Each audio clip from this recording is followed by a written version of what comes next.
El encanto de la águila. 1902-1915.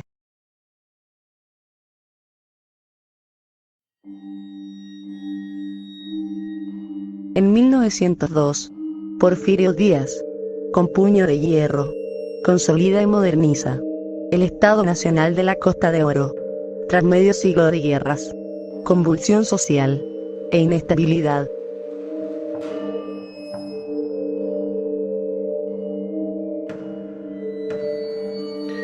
Porfirio Díaz logra conquistar el poder y pacificar, por más de 30 años, la Costa de Oro.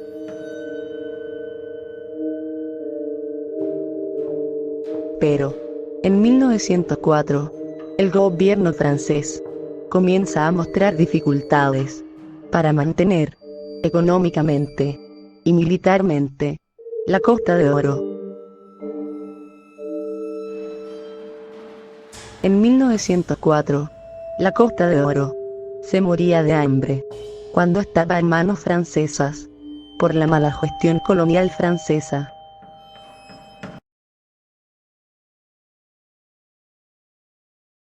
En 1904, Porfirio Díaz pide ayuda al Segundo Imperio Mexicano para independizar la Costa de Oro, como una república federal o como un imperio, para crear una monarquía independiente del gobierno francés.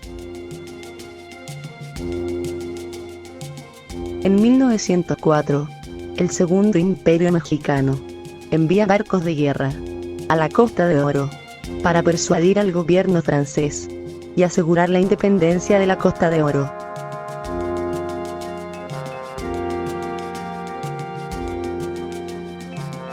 Francia está consciente de la poca capacidad militar que le queda, a comparación del Segundo Imperio Mexicano, con lo que no le queda más que otorgarle la independencia a la Costa de Oro, firmando los tratados de Aguascalientes en 1904. Pero, en 1904, la provincia chilena, en el África Occidental, desarrolla intenciones expansionistas, con la intención de convertirse en una potencia económica y militar en el África Occidental. En 1905, la provincia chilena, en el África Occidental, invade el oriente de la Costa de Oro, para anexarse esos territorios. Pero Porfirio Díaz, junto con su ejército, logran una resistencia formidable y logran neutralizar la invasión. Con lo que, la Costa de Oro invade la provincia chilena, en el África Occidental, anexando la mitad de su territorio.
La Costa de Oro se convierte en el imperio de Nueva Francia, convirtiéndose en una potencia económica y militar en el África Occidental.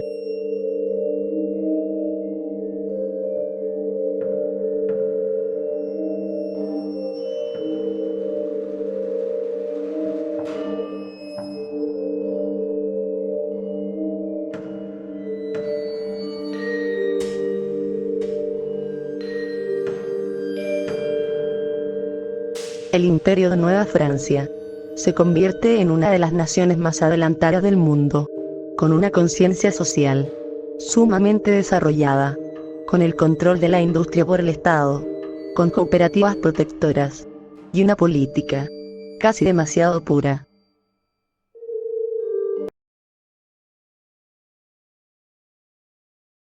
En 1906, Porfirio Díaz comienza con la expansión del Imperio de Nueva Francia. En 1906, Porfirio Díaz comienza con la invasión de la olvidada República Federal de Venezuela.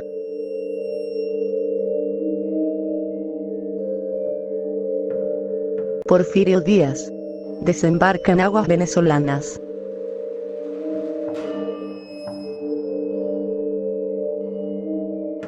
Díaz siente que, al llegar a las costas venezolanas, ha rejuvenecido. Y Díaz, al mirar la belleza del antiguo virreinato de Nueva Granada, Díaz dice: he sentido el espíritu del dragón de hierro, cabalgando en su caballo negro, desde las montañas de las Californias hasta los bosques de Costa Rica. Y su espíritu también quiere gobernar aquí, con el encanto del águila y la grandeza del Imperio Mexicano y el reino de Francia. ¡Viva el Imperio Mexicano de Iturbide!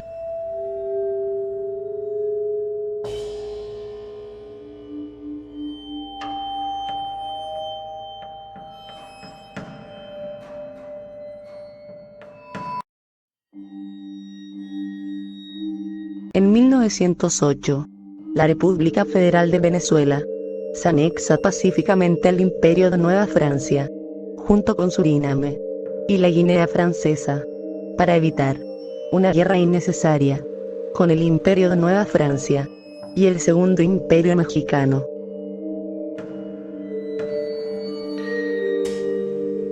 En 1908, el Imperio de Nueva Francia se convierte en el Reino de las Provincias Unidas de Nueva Francia.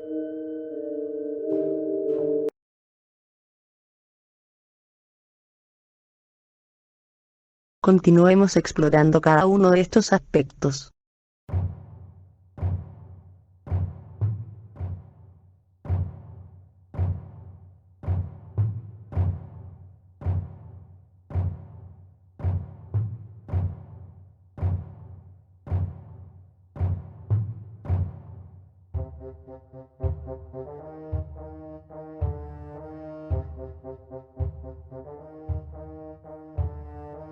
El Reino de las Provincias Unidas de Nueva Francia fomenta su propia industria armamentística.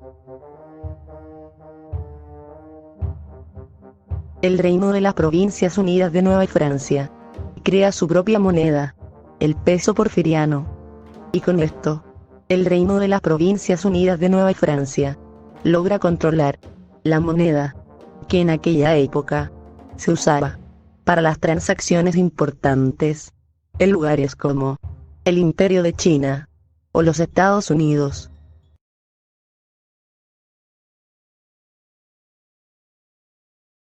En 1915, Porfirio Díaz muere de causas naturales, a los 84 años. Porfirio Díaz es sepultado en Francia, pero deja el Reino de las Provincias Unidas de Nueva Francia en buenas manos. En 1915, el Reino de las Provincias Unidas de Nueva Francia sigue siendo una de las naciones más adelantadas del mundo, con una conciencia social sumamente desarrollada, con el control de la industria por el Estado, con cooperativas protectoras y una política casi demasiado pura.